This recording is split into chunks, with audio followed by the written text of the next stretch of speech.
আসসালামু আলাইকুম। আপনাদের সবাইকে স্বাগত জানাচ্ছি। আমি রায়হান। আশা করছি আপনারা সবাই ভালো আছেন, ভালোর দলে আছেন। চলে আসলাম নতুন আরেকটি ঘটনা নিয়ে। আশা করছি ঘটনাটি আপনাদের ভালো লাগবে। যেভাবে লেখা আছে আমি সেভাবেই শুরু করছি। আশা করছি প্রথম থেকে শেষ পর্যন্ত আমাদের সাথে থাকবেন এবং ঘটনাটি পুরোটি শুনবেন। তো চলে যাচ্ছি ঘটনায়। আসসালামু আলাইকুম ভাইয়া, আশা করছি আপনি ভালো আছেন। আমি ভূত নাইটের একজন বড় ফ্যান। অভ্যাসটা এমন হয়েছে যে রাত্রে না শুনলে একটুও ঘুম আসে না। আমার বাসার ঠিকানা কুড়িগ্রাম জেলার ছোট্ট একটা গ্রামে আমি থাকি। আমার নাম শানু মিয়া। কথা না বাড়িয়ে সরাসরি ঘটনায় চলে যাওয়া যাক। অনেকদিন ধরেই লিখব করে সময়ের অভাবে লেখা হয়ে ওঠে না। সব কিছু গুছিয়ে শুরু করি। এটি একটি মর্মান্তিক ঘটনাটা আমি আমার দাদুর কাছ থেকে শুনি। দাদু যেভাবে বলেছেন আমি সেভাবে লিখছি। বলছেন দাদু, আজ থেকে প্রায় 50 বছর আগে আমাদের এলাকায় একজন পরহেজগার ইমাম সাহেব ছিলেন। ঘটনাটি তাকে ঘিরেই। কিছু কারণে সেই ইমাম সাহেবের ছদ্মনাম ব্যবহার করছি। ইমামের নাম মালেক। ওনার জীবন সাদাসিধেভাবেই চলছিল। নেই কোনো পেরেশানি, নেই কোনো ঝামেলা। এত সুন্দর জীবন নেমে আসে কালো এক বিভীষিকাময় ছায়া। মালেক সাহেব নতুন জায়গা কিনেন, সেখানে নতুন করে ঘর উঠান এবং ঘরের পাশেই তিনি একটি টয়লেট করেন। ওনার জীবনে সমস্যাটি শুরু হয় এখান থেকেই। তার জীবনের কাল হয়ে দাঁড়ায় সেই টয়লেটটা দেওয়ার 7 দিন ভালোই চলছিল সব কিছু, কোনো সমস্যা হয়নি। 7 দিন পর শুরু হয় মালেক সাহেবের করা ভুলের মাসুল দেওয়ার পালা। মালেক সাহেব স্বপ্নে দেখেন একটা কালো অবয়ব ক্ষীণ গলায় অনেক করুণ সুরে মালেক সাহেবকে ইশারা করে বলছে, তুমি যেটা করেছো ভুল করেছো। আমার অনেক কষ্ট হচ্ছে, তুমি এটা আর ব্যবহার করো না। আর ব্যবহার করলে তোমাকে এর মাসুল দিতে হবে। মালেক সাহেব স্বপ্নের ঘোর থেকে জেগে উঠলেন আর ভাবলেন, আমি কি দেখলাম এটা? আর আমি কাকে কষ্ট দিয়েছি? মালেক সাহেব কিছু মিলাতে পারছে না। মালেক সাহেব শীতের মধ্যেও যেন প্রচণ্ড গরমে মানুষ যেভাবে ঘামে সেভাবে ঘামছে। মালেক সাহেবের চিন্তিত অবস্থায় ঘুমানোর ব্যর্থ চেষ্টা করলেন। মালেক সাহেব শুধু এই স্বপ্নের কথাই ভাবছেন। এইভাবে ভাবতে ভাবতে একসময় তিনি ঘুমিয়ে পড়েন। মালেক সাহেব আরও অবাক হন যখন তার সহধর্মিণী সকালবেলা তার স্বপ্নের কথা মালেক সাহেবকে বলেন। সেই স্বপ্নের কথা, যে স্বপ্ন মালেক সাহেব নিজেও দেখেছেন।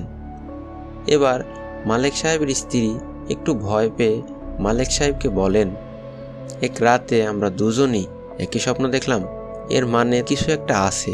এই স্বপ্নের ব্যাখ্যা কি? মালেক সাহেব তার স্ত্রীকে অভয় দিয়ে বললেন, কিছু হবে না, নিজের কাজে মন দাও। এভাবে সূর্যের আলো রাতের অন্ধকারে মিলে যাওয়ার পর শুরু হয় তাদের জীবনের সবচেয়ে বিভীষিকাময় রাত। মালেক সাহেব ও তার স্ত্রী দেখলেন তাদের টিনের চালে কি যেন একটা ভারী কিছু পড়ল এবং সে ভয়ঙ্করভাবে নিজস্ব গতিতে চালের এদিক থেকে ওদিক দৌড়াদৌড়ি করছে আর ভয়ঙ্করভাবে হাসি দিচ্ছে। আর কিছু সময় পর সেই পশুর মতো কালো অবয়বটি বলল, তোদের আমি সাবধান করেছিলাম, তোরা তো শুনলি না, এখন তোদের সময় শেষ। এটা বলে কি এক ভয়ঙ্কর রূপে হাসি দিল সেই কালো অবয়বটা। কিছু সময় অতিবাহিত হওয়ার পর সেই কালো অবয়বটা আবার করুণ সুরে বলতে লাগলেন, আমার অনেক কষ্ট হচ্ছে, তোরা ওটা ব্যবহার করিস না। এটা বলা শেষ করে আবার হাসতে লাগলো সেই কালো অবয়বটা। মালেক সাহেব যেন ভয়ে কাঠ হয়ে শুধু দাঁড়িয়ে দেখলেন, কিন্তু তার স্ত্রী সেই জায়গায় সেন্সলেস হয়ে যান। মালেক সাহেবের স্ত্রীকে তিনি রুমে নিয়ে আসেন এবং মাথায় পানি দিতে থাকেন। মালেক সাহেবের স্ত্রী শুধু ঘুমিয়ে আছেন, জ্ঞান ফিরে আসে না। এভাবে রাত পেরিয়ে সকাল, সকাল পেরিয়ে দুপুর, আর দুপুর পেরিয়ে আবারও সন্ধ্যা। মালেক সাহেবের স্ত্রী এবার জেগে উঠলেন, কিন্তু মালেক সাহেবের স্ত্রীর শরীরে প্রচণ্ড জ্বর। মালেক সাহেব অতি দ্রুত ডাক্তারকে সংবাদ দেন। ডাক্তার কিছু সময় পর আসলেন। ডাক্তার তার যাবতীয় পরীক্ষা শেষ করে কিছু ওষুধ দেন। আর সেগুলো নিয়মিত খেতে বলেন এবং এই সমস্ত সব কিছু বুঝিয়ে দিয়ে মালেক সাহেবের কাছ থেকে ডাক্তার বিদায় নেন। মালেক সাহেব তার স্ত্রীর নিয়মিত যত্ন নিচ্ছেন। ঔষধ নিয়মিত খাওয়ার পরও মালেক সাহেবের স্ত্রী জ্বর যেন কিছুতেই কমছে না। মালেক সাহেব অনেকটা চিন্তিত হয়ে পড়েন। এভাবে টানা 5টা দিন কেটে যায়। মালেক সাহেব এবার খেয়াল করলেন তার স্ত্রী শুকিয়ে যাচ্ছে। ভাবলেন জ্বরে পড়ে আছে, তাই হয়তো এমনটি দেখাচ্ছে। এমনভাবে কেটে যায় আরও কিছুদিন। মালেক সাহেবের স্ত্রীর অবস্থা আরও ভয়াবহ হতে থাকে। মালেক সাহেব যখন দেখলেন ওষুধে কোনো কাজ করছে না, তখন তিনি বুঝলেন এখানে অন্য কিছু একটা আছে, কিন্তু মালেক সাহেব বুঝতে অনেক দেরি করে ফেলেছেন। সেই রাতে মালেক সাহেব স্ত্রী অনেক ভয়াবহভাবে মারা যান। মালেক সাহেব তার স্ত্রীর লাশ দেখে আটকে ওঠেন, কারণ তার স্ত্রীর চোখগুলো উপড়ে ফেলা হয়, মুখটা একেবারে বিকৃত ছিল। মালেক সাহেবের দিনগুলো আরও কঠিন থেকে কঠিনতর হচ্ছিল। এর কোনো সুরাহাই তিনি খুঁজে পাচ্ছেন না। মালেক সাহেবের চোখে ঘুম নেই, খাওয়া দাওয়া নেই, নিয়মিত কি যেন সব চিন্তা করে যাচ্ছেন মালেক সাহেব। একদিন তন্দ্রার মাঝে সেই কালো অবয়বটাকে আবার দেখলেন।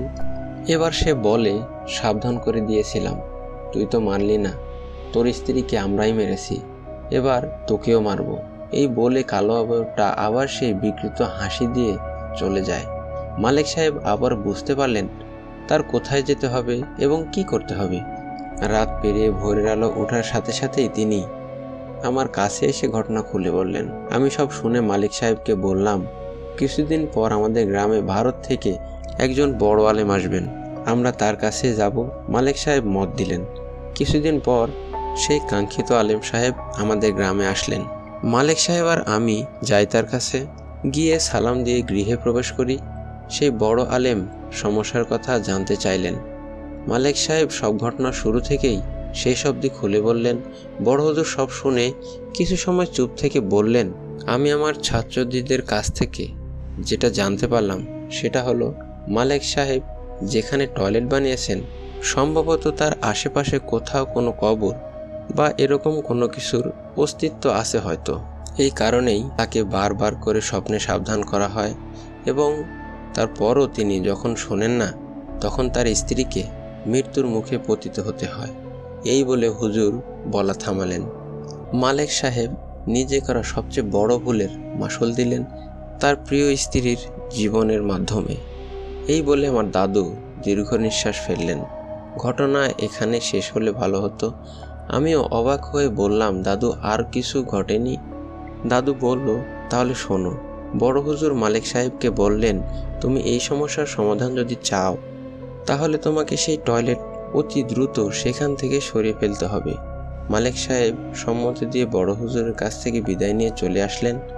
এবার মালিক সাহেবকে বাড়ি অবধি পৌঁছে দিয়ে আমিও বাড়ি চলে আসলাম। মালিক সাহেব যেন সবসময় একটি ঘোরের মধ্যেই থাকতেন, সবসময় কি যেন একটা চিন্তা করতেন। কিন্তু এটা কেউ জানতো না বড় হুজুর মালিক সাহেবকে টয়লেট সরিয়ে ফেলতে বলেছিলেন। কিন্তু মালিক সাহেব ভুলে যান যে তাকে কি করতে হবে এবং ভীষণভাবে অসুস্থ হয়ে পড়েন। এভাবে অনেক দিন আমি মালিক সাহেবের বাসায় যাই তাকে দেখতে। দেখে বেশ খুশি হন মালিক সাহেব। আমি কিছু বলার আগেই মালিক সাহেব বললেন, আমি গোসল দিব, আমাকে একটু সাহায্য করো, আমাকে এক বালতি পানি তুলে দাও। আমি সম্মতি জানিয়ে বালতি ভরতে চলে গেলাম। মালিক সাহেব পরম আনন্দে গোসল করতে লাগলেন।